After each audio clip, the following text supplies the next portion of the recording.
Ingredients labels on food didn't used to be a thing. After all, who needs a label when you are cooking a meal from scratch? You know what the ingredients are. Gosh, Mrs. Scott, I don't like peas. Oh, that's too bad. Well, how about a baked potato then? But with the rise of TV dinners and other packaged food in the 70s, no one knew what they were eating anymore. You're a real magician. So the FDA developed the ingredients label. Check out what's in the food you eat. The new food label. Use it. We're at a similar point with information.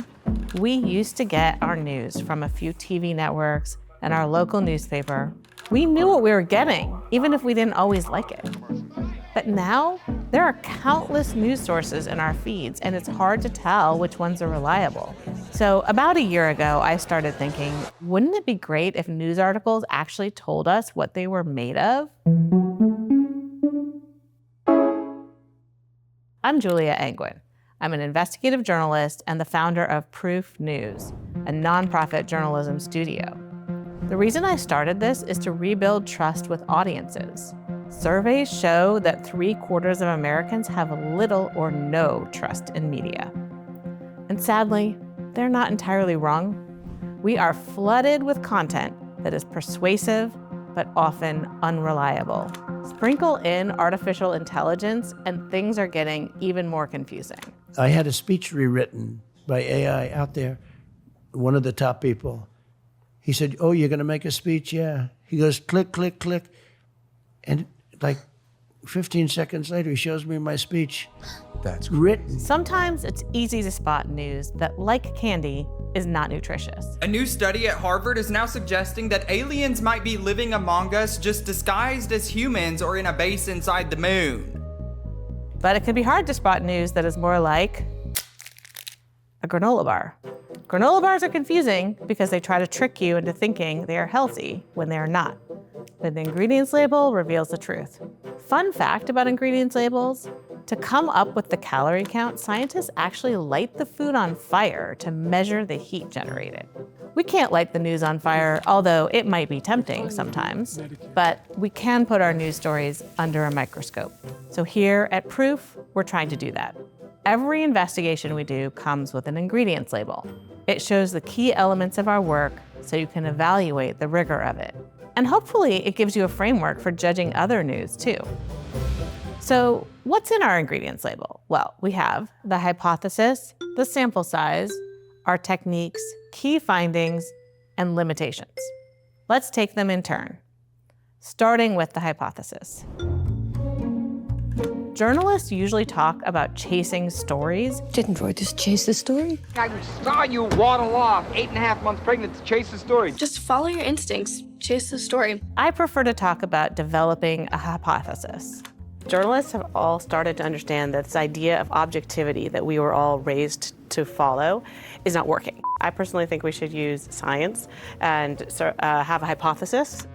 I'll give you an example. A story is, I asked an AI bot whether I could vote by text, and it said yes. That's not true. No one can vote by text. A hypothesis is, AI bots consistently provide wrong answers to voters' questions. Now, that's something we can test to see if it's true. Next up, we have to decide what sample size we need for that test. Usually, more is better, but even smallish samples, like our recent testing of 130 AI responses, is better than just interviewing 3 people at a diner. We'll be here as we digest the debate last night. Hannah? The exercise here is meant to create a data set that will be available to the public. Anyone can see the results of what we found. Then there'll be some context and grounding for future articles about AI. Then we have to decide what techniques to use. Sometimes, like in our AI testing, we build our own software for investigations. Other times, we review documents and conduct interviews. But whatever we do, we will always tell you about it. The heart of the story is its key findings. In other words, is our hypothesis true? This is the calorie count, the big reveal on the granola bar ingredients label. The leading 5 AI models were inaccurate more than 50% of the time. I wanted to contextualize this thing that you might see a little story here or there in your feed about it gave me this wrong answer or that wrong answer, but then when you have a bunch of experts in the room and you actually have a systematic test of 130 queries, then we could say a little bit more definitively that A, most of them performed badly, and B, these particular ones did worse than these other ones. It's important to acknowledge that all findings come with limitations. We could have had a bigger sample size, or we could have had a better understanding of how representative our sample was. One thing that I also think has been a problem for journalism is we push for the most aggressive headline, the most definitive lead, because that's what's going to draw the audience in. So I want to be more honest with the audience, what we know and what we don't know. And that's really what I'm trying to do with Proof News. Chasing truth is an evolving process, and sharing our limitations allows others to see our work for what it is and what journalism has always been, a first draft of history. Our goal is to be as transparent as possible because you deserve better facts.